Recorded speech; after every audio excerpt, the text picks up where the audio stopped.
Kajian ini dilakukan dalam rangka mengidentifikasi serta memetakan perubahan ekosistem pesisir di suatu kawasan. Kajian ini di kasus kami lakukan di Pulau Lembeh, Kota Bitung, Provinsi Sulawesi Utara. Kenapa dilakukan di daerah sana? Karena memang daerah ini merupakan daerah yang secara penetapannya sudah merupakan daerah pencadangan kawasan konservasi, namun demikian aktivitas yang ada di sana sudah cukup banyak, diantaranya adalah aktivitas pariwisata, aktivitas industri, aktivitas domestik, aktivitas konservasi, dan aktivitas-aktivitas lainnya.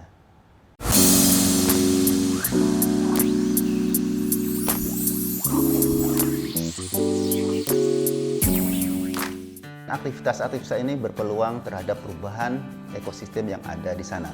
Seperti kita ketahui, Pulau Lembeh merupakan kawasan yang sangat banyak ekosistemnya, diantaranya adalah mangrove, terumbu karang, serta padang lamun yang cukup banyak di sana. Dengan aktivitas-aktivitas ini, perubahan ekosistem berpeluang terjadi di sana, terutama perubahan ekosistem yang diakibatkan oleh aktivitas tersebut. Sebagai faktor utama, kami menemukan bahwa ternyata sampah merupakan salah satu penyumbang perubahan ekosistem yang ada di sana. Hasil dari penelitian ini dapat membantu pemerintah Kota Bitung dalam menentukan prioritas pembangunan yang ada di sana, dalam menentukan apa yang harus dilakukan mereka, serta tentunya akan dapat digunakan juga untuk pemetaan lokasi atau pemetaan tata ruang yang ada di Kota Bitung khususnya, ataupun Provinsi Sulawesi Utara. Di samping itu, kajian-kajian yang ada di sana dapat memberikan gambaran secara umum bagaimana ekosistem-ekosistem yang ada di sana, baik itu ekosistem mangrove, ekosistem terumbu karang, maupun ekosistem padang lamun.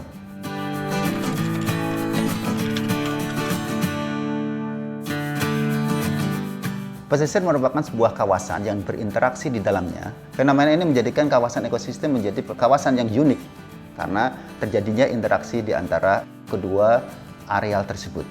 Kita ketahui bahwa ekosistem pesisir banyak terdapat ekosistem-ekosistem yang menyusunnya. Dengan perubahan sedikit saja di ekosistem tersebut, maka otomatis ekosistem-ekosistem yang ada di sana juga akan berubah. Baik itu ekosistem padang lamun, ekosistem mangrove, maupun ekosistem terumbu karang. Perubahan-perubahan ini tentunya akan merubah juga, nantinya akan dapat berdampak pula terhadap ekonomi dari masyarakat yang ada di sana, yang sangat berinteraksi dengan adanya, sangat tergantung dengan ekosistem pesisir yang ada di sekitarnya. Jadi secara umum, ekosistem juga akan berdampak pada tahapan-tahapan selanjutnya, yaitu kestabilan masyarakat, kesejahteraan masyarakat, dan seterusnya.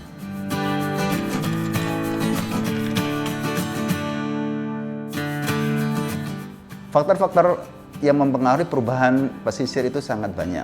Di antaranya adalah perubahan iklim misalnya. Tapi terkait dengan perubahan iklim ini kita harus melihat kajian itu secara lama dan berkelanjutan. Kami menemukan bahwa di daerah Pulau Lembeh terdapat salah satu faktor yang cukup dominan yang dapat mempengaruhi perubahan itu sendiri, yaitu adanya sampah yang menumpuk di lokasi-lokasi ekosistem tersebut, sehingga perubahan ekosistem ini terjadi di sana. Kita lihat bahwa daerah-daerah yang di mana sampah menumpuk ternyata ekosistem yang di sana juga semakin jelek. Contohnya adalah ekosistem padang lamun maupun ekosistem terumbu karang yang sangat dipengaruhi oleh adanya sampah tersebut.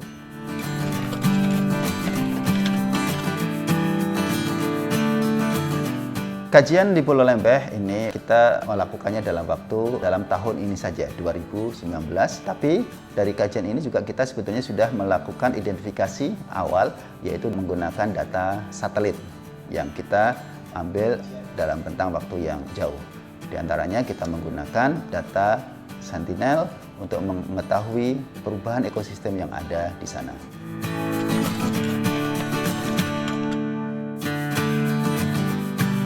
Fokus dari perubahan yang kami lihat adalah adanya perubahan dari apakah sebuah ekosistem ini semakin baik atau semakin jelek dari tahun ke tahun, atau dari rentang waktu yang satu ke rentang waktu yang lainnya. Jadi ada data awal dan data akhir, yaitu pada saat kami kajian. Dan kita menghubungkan antara rentang waktu tersebut dengan faktor-faktor apa yang berpeluang menjadi faktor perubah dari perubahan tersebut.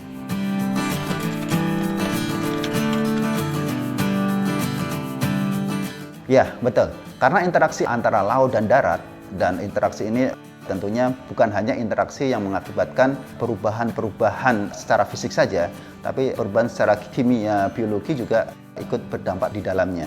Sehingga boleh dikatakan bahwa ekosistem pesisir merupakan ekosistem yang complicated ya. Ekosistem yang mudah berubah, ekosistem yang untuk dikaji juga sebetulnya sangat dinamis. Dan masih banyak ilmu atau masih banyak peluang untuk kajian di dalam ekosistem pesisir itu sendiri.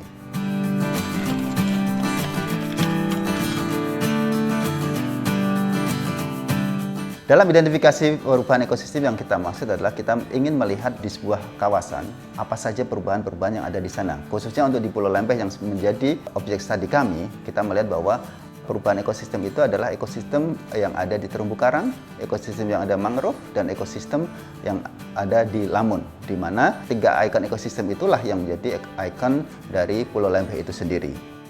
Dalam aspek temporal, kita telah mengidentifikasikan dari beberapa tahun sebelum kajian ini dilakukan dengan menggunakan citra radar Sentinel. Secara spasial, kita menggunakan data radar tersebut untuk melihat bagaimana atau sejauh mana perubahan-perubahan yang ada dari tahun ke tahun.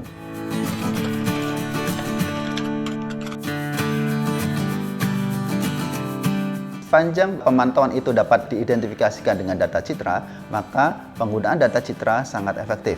Namun demikian, apabila resolusi spasial dari citra tersebut tidak dapat mengidentifikasikannya, maka kita perlu membuat atau kita perlu mencari faktor-faktor lain yang mungkin bisa kita hubungkan dengan data spasial dari data citra tersebut.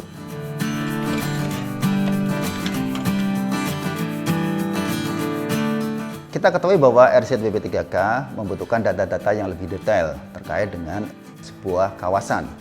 Kajian ini diharapkan dapat memberikan inputan data yang lebih detail sehingga dapat membantu dalam penerapan RZBP3K di kawasan tersebut. Khususnya kalau di kajian kami adalah di Pulau Lembeh, Kota Bitung.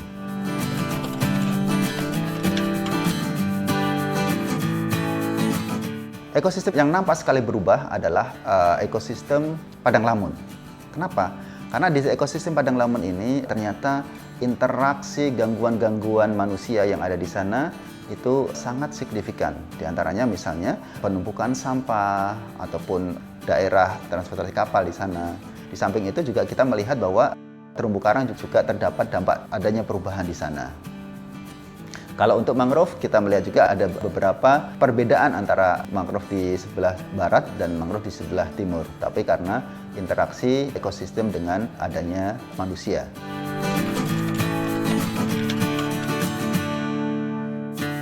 Lebih dari 100 habitat yang ada di sana.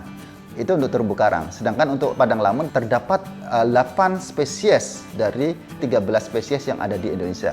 Karena kajian kita kemarin hanya ada pada 2 posisi, kita mendapatkan bahwa mangrove-mangrove yang ada di sana merupakan mangrove-mangrove yang cukup tua, cukup besar-besar, sehingga kita melihat ini adalah sebuah daerah yang unik karena kita melihat mangrove itu lebih besar daripada daerah-daerah yang lainnya.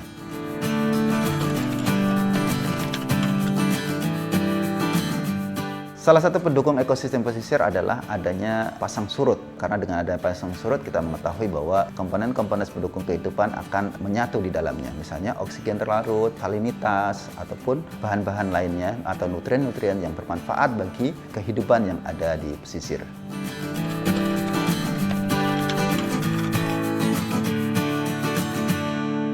Kita harus mengetahui misalnya kondisi pasang surut yang ada di sana. Apakah misalnya diurnal, semi-diurnal, atau yang lainnya. Kita harus mengetahui topografi yang ada di sana. Kita harus mengetahui ekosistem dominan yang ada di sana.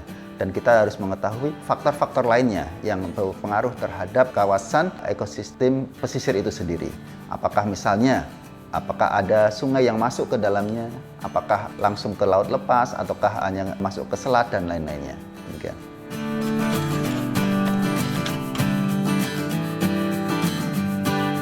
Hal lain yang mendasari kajian di Pulau Lembeh, kita tahu bahwa Pulau Lembeh ini pulau yang merupakan pencadangan kawasan konservasi. Namun demikian, tidak sebagaimana pulau lain di mana aktivitas manusia di sana masih jarang, maka di Pulau Lembeh ini aktivitas itu sudah sangat kompleks. Di sana ada industri, di sana ada penduduk, di sana ada pariwisata, di sana ada perikanan tangkap, di sana ada perikanan budidaya, di sana misalnya ada aktivitas perniagaan dan lain-lainnya. Sehingga kekomplekan inilah yang mendasari bahwa apakah kekomplekan aktivitas manusia ini juga berpengaruh terhadap kawasan yang pencarian konservasi. Atau dalam arti lain, apakah kawasan konservasi ini masih terus perlu dipertahankan?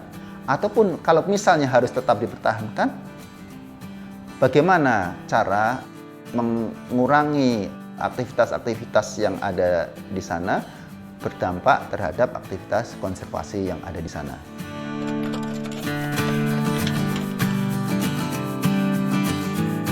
Salah satu hasil kajian kami bahwa salah satu polusi yang mengancam adalah marine debris atau sampah laut.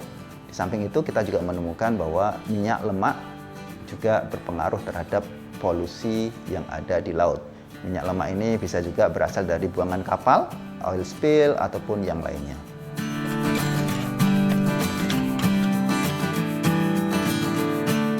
Pemetaan ini sedang kami lakukan di beberapa daerah, diantaranya adalah di Pulau Lembeh tadi.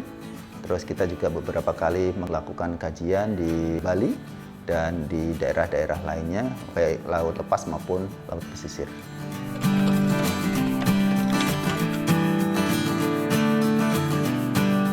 Kondisi terburuk adalah hilangnya spesies-spesies tertentu di sebuah daerah. Yang ini tentunya dengan hilangnya spesies maka banyak sekali kerugian secara material maupun imaterial. Kerugian yang saya maksudkan di sini adalah ketika misalnya sebuah spesies hilang dari sebuah kawasan, maka hilang pula peluang-peluang dari kemanfaatan dari spesies yang ada, yang mungkin sudah bisa kita kaji ataupun belum kita kaji. Karena kami yakin bahwa ciptaan Tuhan itu adalah pasti bermanfaat. Ada dampak-dampak ikutan lainnya, misalnya ketika misalnya sebuah kawasan mangrove itu sudah rusak, atau terumbu karang itu sudah rusak, atau lamun itu sudah rusak, maka bukan hanya terumbu karang saja yang akan hilang di sana, tapi juga biota-biota yang ada di sana, ikan yang hidup di sana. Dan tentunya kita mengetahui bahwa sebuah ekosistem itu adalah saling kait-mengkait, satu dengan lainnya berinteraksi. Sehingga tentunya kerusakan sebuah ekosistem tentunya akan berpengaruh terhadap ekosistem-ekosistem lainnya. Rantai makanan akan hilang, jejaring makan juga akan rusak. Dan selanjutnya yang terakhir adalah bahwa kemanfaatan untuk manusia juga akan semakin hilang. Perubahan ekosistem pesisir sedikit banyak dilakukan oleh ulah tangan manusia yang mengakibatkan kerusakan di sana-sini. Padahal yang rugi adalah manusia sendiri. Ayo jaga lingkungan kita sebagai wujud rasa syukur terhadap Tuhan Yang Maha Esa. Saya Agung Yunanto, peneliti dari Balai Riset dan Observasi Laut.